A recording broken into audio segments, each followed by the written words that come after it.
Hey guys, welcome to Surf and Show. I'm Noel Salas and we're stoked. Episode 1 for our How to Surf Better tutorials, and the topic, how to generate more speed down the line.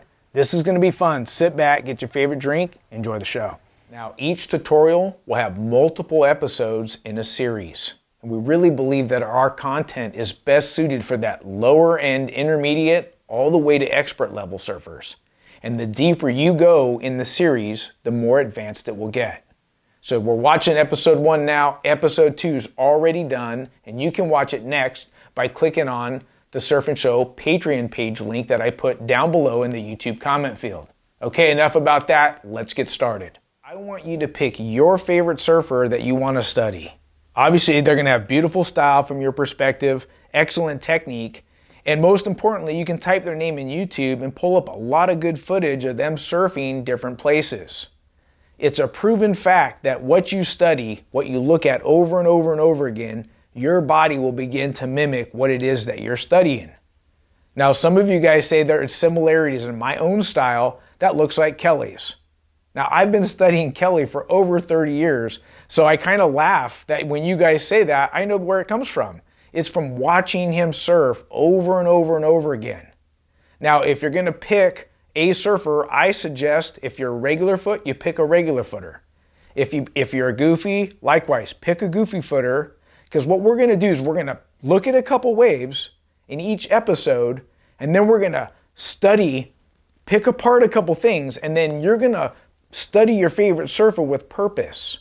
And what's going to happen is certain things that you like about what they do, it will naturally come out when you begin to surf. Now, the other thing we're going to do is we're going to practice with repetition on these things that we're working on our Carver skateboard.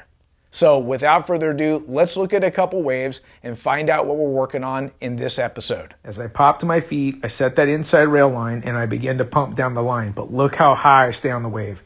Come off the bottom, hit that section with maximum speed. Let's watch some slow-mo. We'll talk about pumping in a minute. I want you to focus on the line in which I'm pumping from. See how high I'm staying? Let's divide this wave into thirds. Let's say that's the high line, top third of the wave. Let's say that is the middle of the wave. And let's say that's the bottom of the wave. And I just generated a bunch of speed at the top portion of the wave on my own.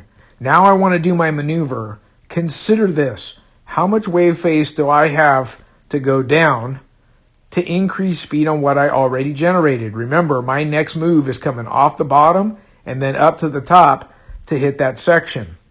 I'm going to undo those lines, and I want you to think about this. Here's the line in the middle.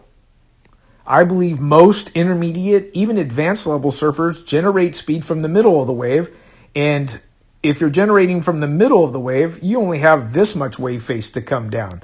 Look how much more I have. The higher I stay and generate speed up there will help me get around sections on really fast waves, and it will also help me generate maximum speed for the maneuver I want to do when I go to the bottom. This is the most important thing. It's not just about pumping, it's positioning yourself when pumping. Now this wave's all about pumping.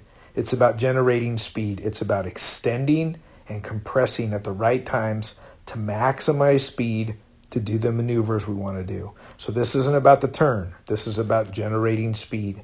So I want to start first with compressing. So I'm going to pause it right there. You see how my board is going down?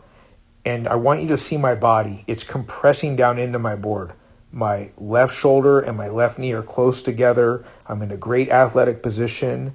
And this is something I want you guys to focus on when you're surfing or skating. I want you to compress as you go down. It will really help double or triple your speed. Think of skating a half pipe. When you're dropping in, you compress down because you want to generate speed to get through the flat transition. Now, I'm extending. So we noticed the board was going down when we were compressing. It's here now, and it's going to go up. And the reason it's going to go up is because I'm pushing off my board and by extending my body. So now my left shoulder and my left knee are nowhere near each other, and I'm pretty upright. So I'm going to undo those, and we're going to look at, see, there's the board going up. Look at here's the high line. Am I on the top third of the wave? Absolutely.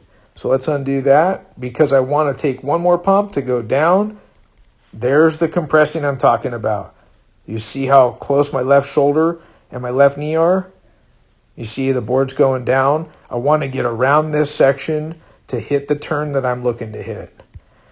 These are the things we're going to be working on, and I want you guys to really focus on building good habits on good compression and extending to generate speed. Okay, you guys have seen the first wave, taking the high line, pumping up top. Then I want to come down, increase speed before I do the maneuver I want to do.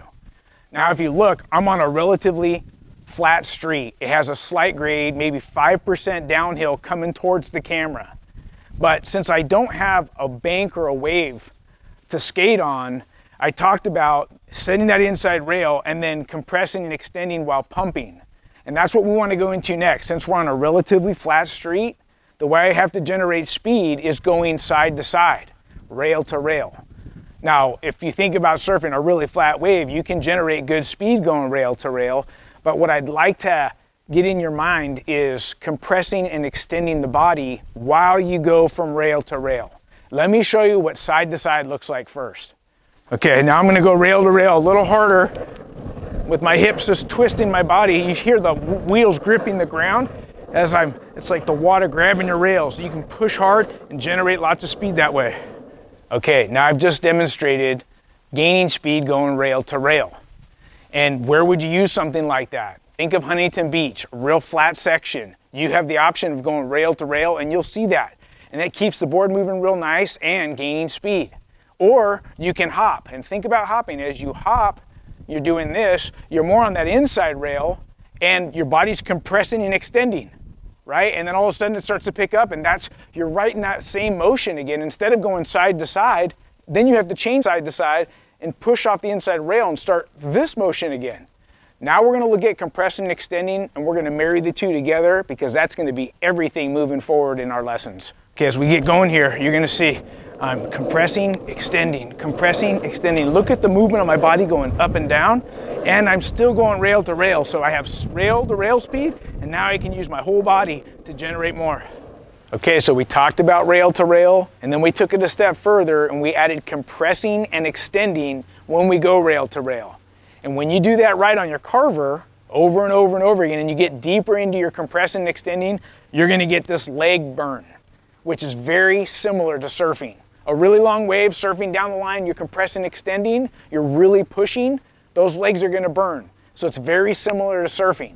Now, I don't want you practicing side to side. I only want you practicing the combination of compressing and extending as you hit those rails.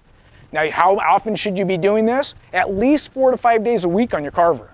And if you're doing it right, your legs are gonna burn right away. So some of you might only be able to do it for about 5 minutes at a time. The idea is to engrave that. We have to do tons of repetition. So when we go out and surf, especially for you weekend warriors, if you're only out there once a week on the weekend, you've got to do all your training during the week. So it's really important. Compress and extend, take the high line, then you can work on coming down and doing the maneuver that you want to do. For me, compressing and extending, getting the timing, repetition, generating speed, that's the maneuver and that's your practice this week. Well guys, I hope you enjoyed the first episode in this series of generating more speed down the line. Episode 2's ready when you are. Just click the link below to our Patreon Surf and Show page and enjoy. Until next time, we'll see you in the water. Bye-bye.